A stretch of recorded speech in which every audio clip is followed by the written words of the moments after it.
Today, we'll be ranking slasher killers by their chances of if they'd survive Dexter. Here's how the rankings work. I'm also going to shuffle the killers and leave 3 as a mystery to keep the surprise. Now, let's see who'll go first. How about...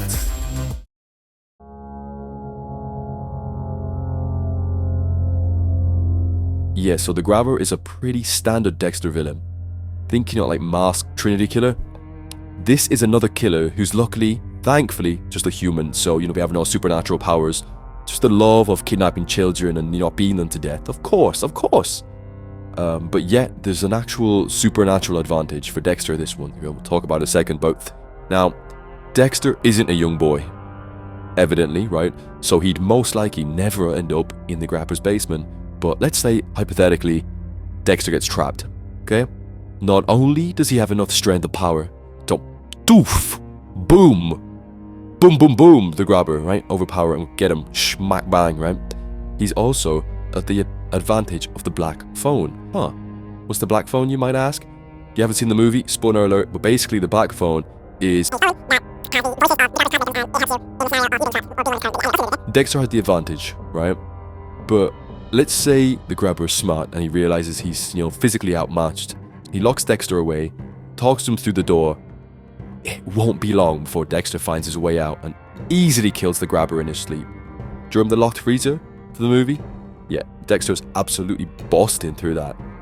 I'm putting McGrabber in the easy peasy chair.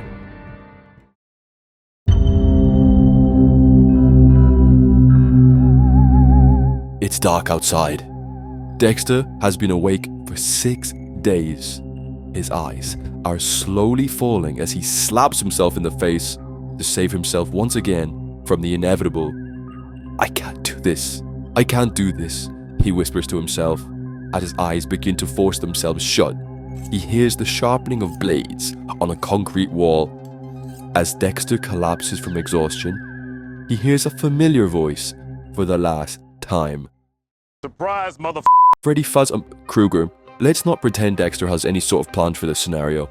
He's used to his victims all at least giving him the courtesy of working in the real world. So, what does he do when Freddy doesn't play fair? Well, there's 2 scenarios. Dexter doesn't know anything about how to kill Freddy, using fire or lucid dreaming to pull him into the real world. In this case, he's absolutely cooked. Forget it, he's gone, rest in peace Dexter. So, because Dexter is smart, we're gonna just assume that he figures this stuff out, alright? First port of call, lucid dreaming. Dexter's been dealing with his mental and emotional state for most of his life, so it's not too crazy to imagine he could, maybe train himself to lucid dream. Would he have enough time? Well, probably not. And to be fair, Dexter is absolutely riddled with trauma, so Freddy would absolutely be able to exploit this in the dream world. He might be able to control his fears, but let's be real. Dexter is still human, and having a razor-fingered dream monster chasing you down to razor-finger you is pretty damn scary.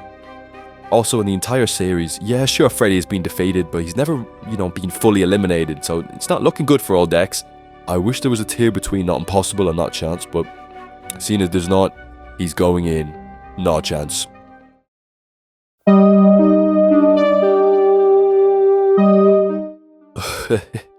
Okay, let's be real.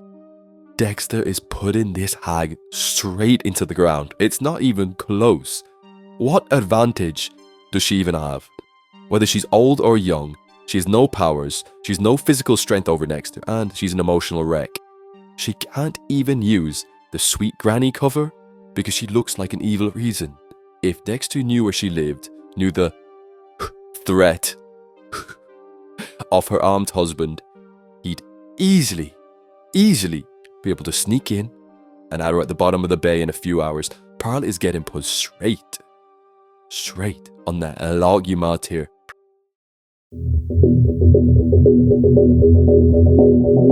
Right, so this is a bit of a weird one, okay?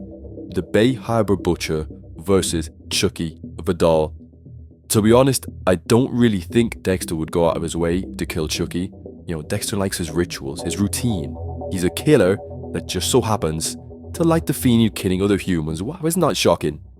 Chucky, however, is not human, but Dexter kills bad guys. Well, yes, but Dexter only kills bad guys because he wants to kill humans. humans, not doll. If Dexter's dark passenger was happy wiping out dolls, I'm pretty sure Dexter's life would have looked a little bit different. Well, let's say he's bothered to kill a dog, okay? Dexter's always at a disadvantage when there's supernatural elements involved. In this case, voodoo. Could Dex trap Chucky somehow? I mean, yeah, probably. Then he just goes for the heart. Wham bam, thank you ma'am, and oh, he's back. Okay, so Chucky can transfer his soul. Alright, okay, cool. Right, well, let's see. Okay, yeah, gotcha. Okay, right. So he's gonna need some voodoo specialists. Lucky, he's in Miami with a lot of Haitians. Nice. So, trap Chucky, get a Haitian voodoo man, or woman, you know, we don't discriminate it, and then trap a song with some f***ing noodles or something stupid. Done. I've put in Chucky in the easy peasy tier.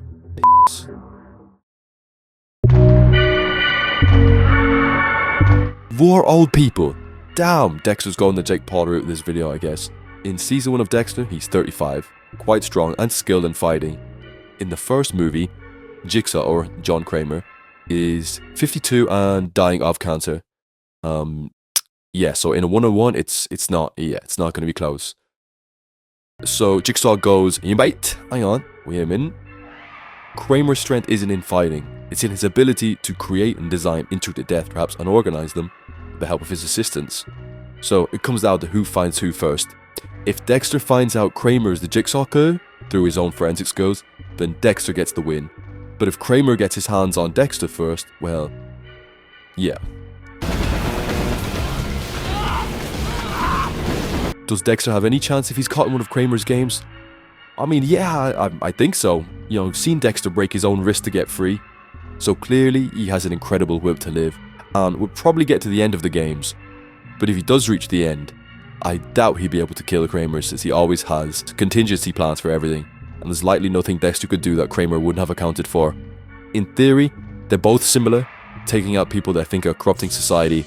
Kramer might try to bring this up, telling Dexter he's never actually killed anyone, but this probably would just anger Dexter, he'd see right through it. For Kramer, I'm going to put him in the 50-50 tier, because it really gives a dice roll with these two. You know, to go either way, since they're both cunning, smart, and calculated. Okay, I'm going to say it first before anyone else does. Dexter is not killing Jason. Nope, it's not happening. Not a chance. Jason has been everything from beheaded to actually coming back from hell itself. Now, Dexter's a man, but he ain't that man. But Jason is pretty simple. So, you know, he could be lured into some sort of trap. Maybe, you know, just have some cake on a big rock trap kind of thing. Oh, and where does Jason get trapped in part 4? A lake. Where does Dexter leave his victims? Somewhere beyond the sea. Though he'll never kill Jason, it is reasonable to assume Dexter could think of a plan to stick him in the bottom of the ocean. For how long? In the series, it's 10 years, so that gives Dexter about 10 years before he's either ripped apart or, you know, somehow traps him again. Guys, I'm gonna be real. Dexter stands no chance. Not a chance.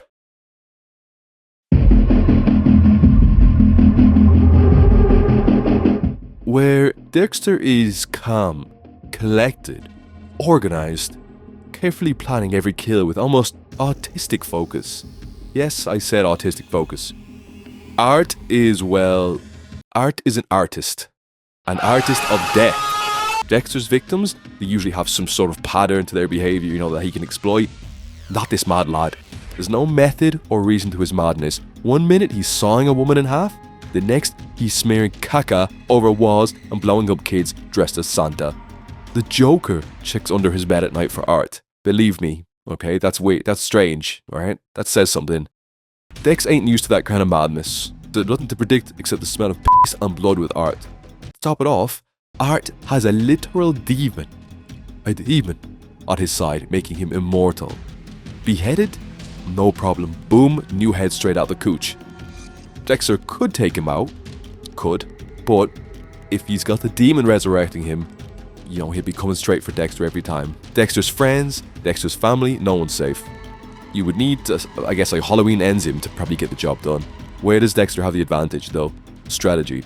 If Dex can figure out where Art is going to be, he could trap him, knock him out, have him on the table before bed. Would Art be able to break free? Probably not. But like we mentioned, Having a demon by your side makes things a bit more unpredictable. So given how Art has no patterns to his kills, has a demon on his side, I'd probably give Art the edge. But Dexter having the resources of Miami PD and being a forensic investigator with near Batman levels of prep skills, okay, bit of a stretch, Dexter could maybe get the job done. So I'm gonna put Art into not impossible. People are gonna be hating in the comments, but Micheal is kind of like a more intelligent, sophisticated version of Jason if you think about it. Yes, I know he's technically not immortal like Jason, but you know, damn, this guy can tyke. And because of his intelligence, he's a little bit harder to trick. You know, it's not impossible, but harder. Also, like Jason, he's basically a human gorilla, able to just throw people across rooms and crush skulls with his bare hands. And when I say bare hands, I mean f***ing bare hands, boy. I mean bare hands. Maybe if Dexter's able to he's dead. Dexter is dead. Okay? First, if we're talking supernatural Micheal, Dexter's tranquilizer is straight up not working. If it's human Micheal, then yeah, I guess maybe it could work. Okay, alright. He came in the right spot, with a high enough dose. Sure. Carla. Okay, fair. Now, he's on the table. Micheal is absolutely 100% busting up off that table. Supernatural or human, it doesn't matter. Micheal is ripping through that plastic like you did at conception. Dexter better have an industrial wood chipper laying around, because his go to sleep, wake up on table strategy is not working here. Sorry Dex, but you might want to sit this one out. Not a chance. Ghostface is a bit like Art in how he's just an absolute chaotic menace. But, you know, maybe like a sort of Kid's Bop version of Art. Ghostface's primary advantage is the element of surprise and causing fear in his victims. But let me just say this plain and simple. Dexter would not be afraid of Ghostface. If anything, he'd enjoy hunting him down and turning him into plastic face. But what Dexter wouldn't anticipate is Ghosty's actually multiple people, and he can be more than one place at the same time. Though, you know, it isn't like Dexter hasn't gone up against groups of killers before. Remember the Barrow Girl gang from season 5? So Dexter would most likely figure this out when the first few encounters, as long as he made it out alive, which isn't a crazy assumption since Dexter is a master of hand-to-hand combat. Ghostface could also freak Dexter out by threatening his family and friends, and considering Ghosty is multiple people, Dexter wouldn't be able to save everyone, putting him up against a wall where he could make silly mistakes he's not used to. But because Dexter is a forensic analyst, knows not one but 2 martial arts, and is a serial killer with more kills than Ghostface himself, I think that'd give him the edge. You know, I'm gonna give him the edge. Ghostface goes into the easy peasy tier.